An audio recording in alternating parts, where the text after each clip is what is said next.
Hello guys, just Gudni ഫാമിലിയിലേക്ക് എല്ലാവർക്കും സ്വാഗതം.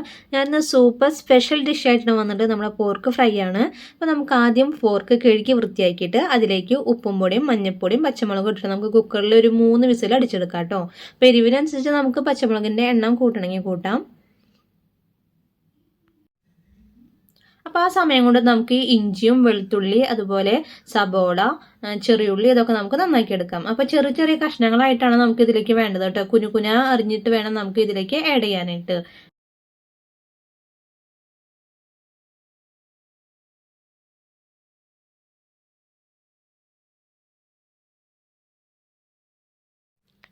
നമ്മുടെ പോർക്ക് നന്നായിട്ട് വെന്ത് വന്നിട്ടുണ്ട് കേട്ടോ. നന്നായിട്ട് മഞ്ഞൾപ്പൊടി ഉപ്പൊക്കെ നന്നായി പിടിച്ചിട്ടുണ്ട്, വേവും പാകത്തിനായിട്ടുണ്ട്.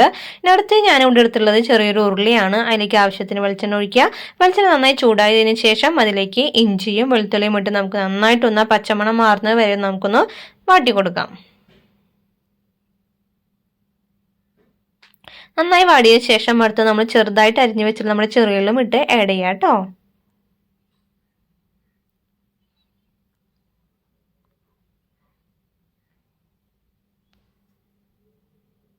അടുത്തത് നമുക്ക് വേപ്പിലയാണ്. ആ വേപ്പില നന്നായി ഇട്ടിട്ടൊന്ന് മാറ്റിയെടുക്കാം.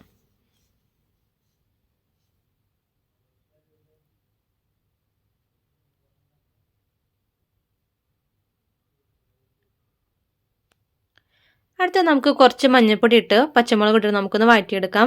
എരിവിനനുസരിച്ച് നമുക്ക് പച്ചമുളകിൻ്റെ എണ്ണം കൂട്ടുകയോ കുറയ്ക്കുകയോ ചെയ്യാം കേട്ടോ. അധികം മഞ്ഞൾപ്പൊടിയും പാടില്ല. നമ്മൾ വേവിക്കണേൽ അധികം മഞ്ഞൾപ്പൊടി ഇട്ടുണ്ടായിരുന്നു. അപ്പോൾ ആവശ്യത്തിന് മഞ്ഞൾപ്പൊടി ഇട്ടിട്ട് നമ്മൾ അരിഞ്ഞ് വെച്ച സവാളയും കൂടി ആഡ് ചെയ്തിട്ട് നമുക്ക് നന്നായിട്ടൊന്ന് വഴറ്റിയെടുക്കാം. അടുത്ത് നമുക്ക് ആ സബോളയൊക്കെ വാടി വന്നതിന് ശേഷം അടുത്ത് കുറച്ച് മുളക് പൊടിയും മല്ലിപ്പൊടിയും ഇട്ടിട്ട് നമുക്കൊന്ന് വഴറ്റിയെടുക്കാം. നമ്മൾ നന്നായിട്ട് വഴറ്റിയെടുക്കുക. മസാല നന്നായിട്ട് വരുന്നതിനനുസരിച്ചാണ്, മൂത്ത് വരുന്നതിനനുസരിച്ചാണ് നമ്മുടെ കറിയുടെ ടേസ്റ്റും വരിക. ഇപ്പോൾ കൊണ്ട് നല്ല ബ്രൗൺ കളറായിട്ട് വരുന്നുണ്ട്. ഇനി കുറച്ചും കൂടി കഴിഞ്ഞ് നമ്മൾ നന്നായിട്ട് ഇളക്കി കൊടുക്കുന്നതിനനുസരിച്ച് അതിൻ്റെ കളറ് മാറും. നമ്മുടെ മസാല നന്നായി മൂത്ത് വന്നിട്ടുണ്ട്. ആ മസാലയിലേക്ക് നമ്മൾ വേവിച്ച് വെച്ച പോർക്ക് ഇട്ട് നമുക്ക് ആഡ് ചെയ്യാം. അപ്പോൾ നന്നായിട്ട് മസാല പിടിക്കണമെങ്കിൽ നന്നായിട്ട് ഇളക്കി കൊടുക്കണം, എല്ലായിടത്തും എത്തണം. പിന്നെ ഒരു കാര്യമുണ്ട്, ഉപ്പ് കുറവുണ്ടെങ്കിൽ നിങ്ങൾ അതിനനുസരിച്ച് ആഡ് ചെയ്യണം.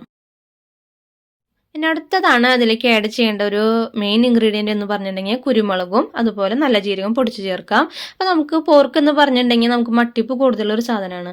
അപ്പോൾ ഇത് നമ്മൾ ആഡ് ചെയ്തിട്ടുണ്ടെങ്കിൽ നമുക്ക് മട്ടിപ്പ് പരമാവധി കുറയ്ക്കാൻ സാധിക്കും. അപ്പോൾ ഇതുപോലെ നന്നായിട്ട് ഡ്രൈ ആക്കി എടുക്കണം. നമ്മുടെ കുക്കിംഗ് ഫൈനലിലേക്ക് എത്തിയിട്ടുണ്ട്.